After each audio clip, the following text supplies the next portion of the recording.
Ladies and gentlemen, good evening. Thank you for coming. First, I would like to thank the organization of this event and the invitation of Trozos Foundation and the Museum for Gestalt to host this. Excuse me, my German is perfect. And I'm quite puzzled listening to your debate between 5 and 6 and also listening to Cheryl now. Fantastic job, because you know much more about plastic than I do. I'm a marine biologist and I arrived to this question working on very small creature, which are plankton, and I will show you a little bit the state of the thinking about this problem that Maria Luisa Pedrotti, who is now leading several projects in France, in Europe, concerning the plastic, and our team is in mind. Okay, so let's speak about the Earth. You know that our planet is small, 70% is covered by ocean. Even if we are speaking about garbage patch, you flow about the surface is blue, it's humid, and you don't really recognize the plastic, floating plastic. It's often under surface, or it's often in fragments. So often you feel that the ocean is healthy, it's nice and inviting you to swim. The oceans were here since about more than 4 billion years. The life on Earth went for this, we think now, 4 billion years, and it started in anoxic condition with no oxygen, as you see here. Then photosynthetic bacteria allowed producing oxygen allowed to more complex organisms to evolve, and the oxygen in our level of 21% of the air is quite new. When I say new, it's about 700-800 million years. If we compare to this the birth of plastic, it is only 60 years, okay? You have 4 billion year evolution of the life until your beautiful selves sitting here, and we compare to this 60 years of existence of plastic. When I was young, 60 years ago, I knew only 2 kinds of plastic, bakelite, we made radios from it, and the socks, nylons, women pants, you know, nylons. They were admiring it on the street. This was all. Actually, we are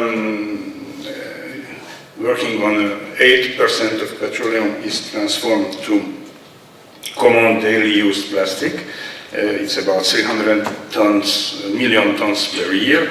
From this, immediately waste products are about 10%, and we calculated that every second, about 200 kilograms will enter the sea, every second.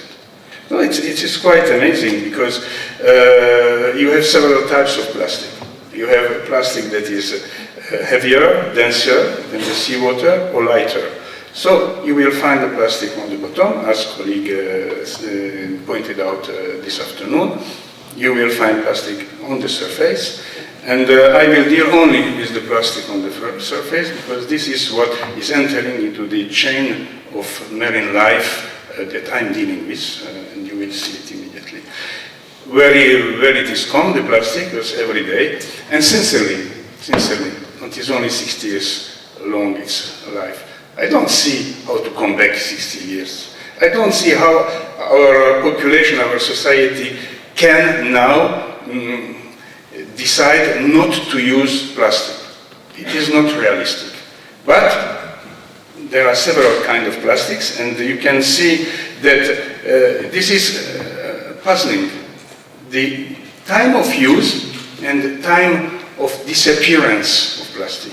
It's really fantastic to see that when you go to buy 1 kilogram of potatoes to the nearest supermarket, and you take a one-use bag that you will throw to your garbage 1 hour later when you get home, it will live in the nature about 100 years. About 100 years it will fragment, and it will be used and reused.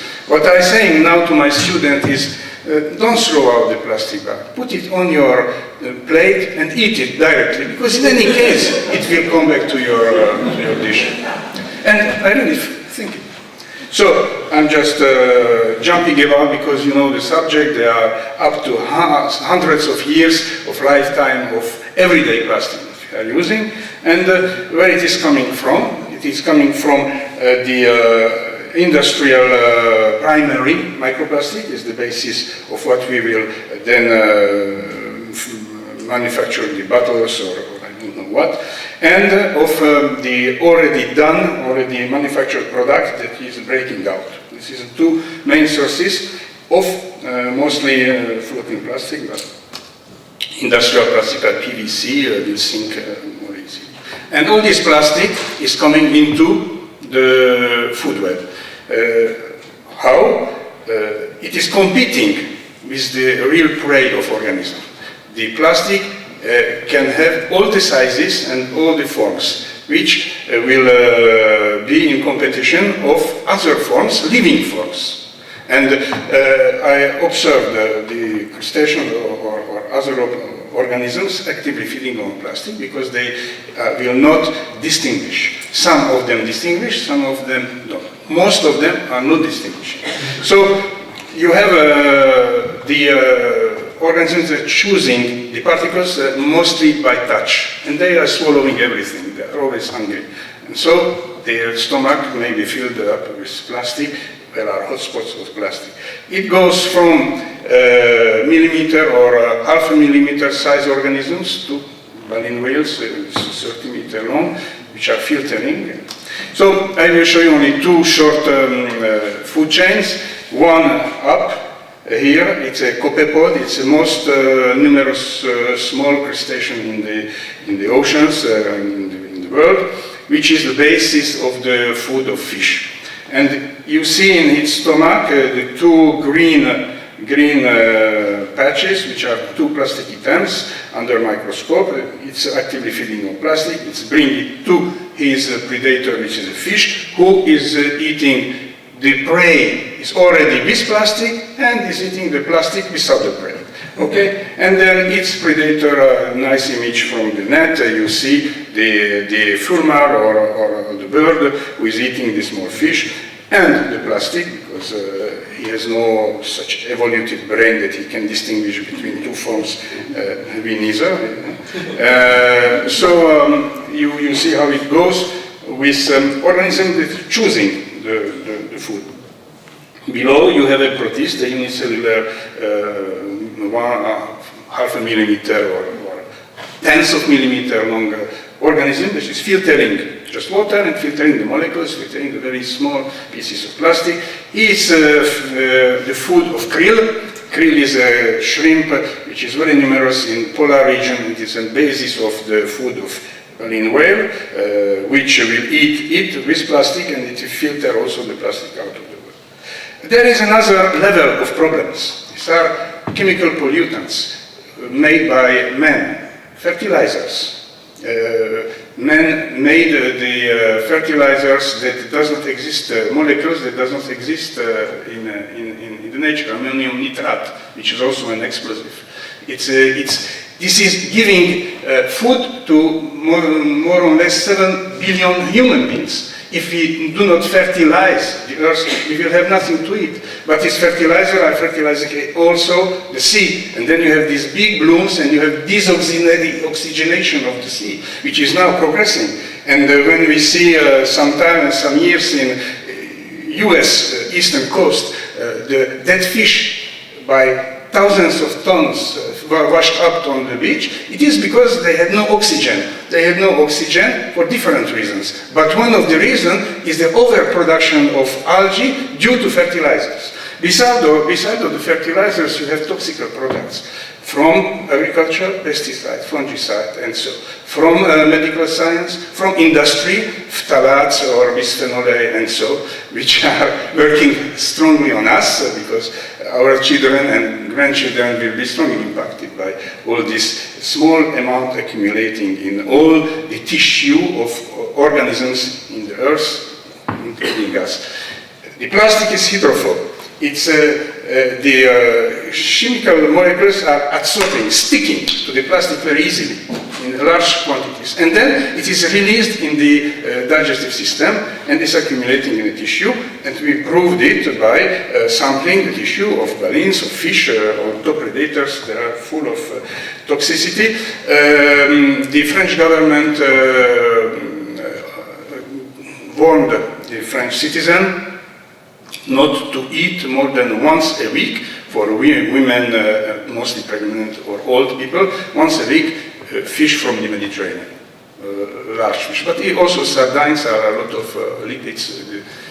We arrived at a situation that we will not be able to eat fish. Now they say don't eat meat. We will just follow the air, but the air is polluted. So just close the mouth, close, don't breathe, survive. Okay. For us, something is very interesting. More, some kind of amount of studies, it's quite a bit of studies, shows that the plastic is accumulating in highest quantities at size of 1 or 2 millimeters. Not smaller. Where is going this small plastic? Because the plastic is fragmenting down to molecules. We know it. There is a migration. The most important migration in the Earth is the vertical migration of the plankton. Of these animals that are on the left side, yes, your right side of the screen, my left side of the screen, that you see small copepods, larger crustacean, fish, and so. And what you see here, what you see here, you speak French? What you see here is the daylight. Here you see 6 o'clock in the morning, see down. You see 6 o'clock in the evening, and 6 o'clock in the morning, and before and later it's night, okay? When the light, during the day, the plankton is hiding in deeper, dark water, because the visual predators see the silhouette and they just catch it. Okay, so they are in deep water. As soon as the evening starts, the light going down, they start to migrate to the surface. Why? Because at the surface is the photosynthesis of phytoplankton and they have to eat. So the grazers, vegetarians, are going up and the carnivores are following them. They come up from sometimes 2 kilometer depths. Every night, every day, you have this cycling that people don't feel. All the ocean is oscillating back, down, every day, Saturday, Sunday included. So you have this oscillation that comes every night. We are sleeping, the oceanographers are like drink a little bit in the evening, so they don't work very much at night. And at night, everything happens, where all this enormous biomass, which is dispersed in the water column during the day, comes to the ocean level when there is no moon. The crustaceans are jumping out of the water. The water, because of the jellyfish, is like pumping, you know. Go out once in your lifetime to a productive zone without moonlight, and you will be just surprised what the life is. 3D life, which is dispersed in the water column, becomes 2D. Everybody meets on the surface, including plastic. So, more you know, croissant, you know what is a croissant? It was created by the bakers according to our size of the mouth. If the croissant will be like this, it will be very uncomfortable to eat. It is adjusted. So this is the same in the nature. The plankton eats what is mostly adapted to its mouth parts. Okay? That's why the small plastic disappears, because it goes down. And what happens to it? It goes through the digestive system, empoisoning the consumer, and then goes out with feces. Clean. And you will understand in 2 minutes why clean. Clean, still light. If it is not packed in the sand bed, it will slowly come up. So it's a kind of cycle, vertical migration of the plastic. Okay, small plastic. So it is always the problem, we just get not out of it. I'm speaking of Mediterranean. You have now about 500 million people around the Mediterranean, a very huge demographic pressure on this ocean, which is by surface only 0.8% of the world ocean. By biodiversity, it's 8% of the world ocean. We have a lot of pollution. 80% of pollution comes from runoff from the land. We have a large shipping activity. The Suez Canal was enlarged. Actually, about 1,000 new species came, sometimes good for the fishing, sometimes not, from the Red Sea, from the Indian Ocean, through Suez Canal. And we have a lot of tourism. So you have a lot of pressure on this sea. The currents are very complex, and if you release a particle near here, it's a Rhone River, France, in 1 year it will be near to Aegean Sea in Greece, in 2 years it will be in Lebanon, Syria, or Turkish coast. So this complex circulation system distributes the pollution everywhere. Of course, temporarily there will be hotspots like in gyres or eddies, and then it will be dispersed. We went with a Tara boat to sample during 8 months all the Mediterranean from south to north, from east to west. What you see, it is, we were surprised by the amount of fibers. And of course, when you get a surface sample, typical surface samples, you have insects, you have plastic, you have plankton, you have larvae, you have embryos, so everything is mixed together. And everybody is happy. The important thing is that nature loves niches. Where there is space is life.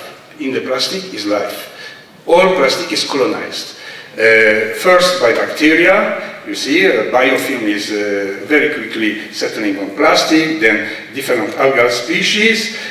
Here you have almost everywhere, you see this cyanobacteria, giant cyanobacteria. You see different kind of plastic here, downstairs, all settled with this cyanobacteria, which is transforming nitrogen from the atmosphere directly to proteins. So it is something that is interesting because only this kind of cyanobacteria is very often toxic.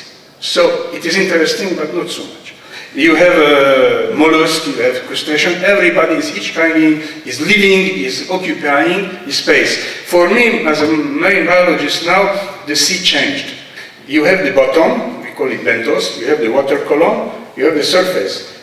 On the bottom, you have a substrate where the life is adapted to and is stick to.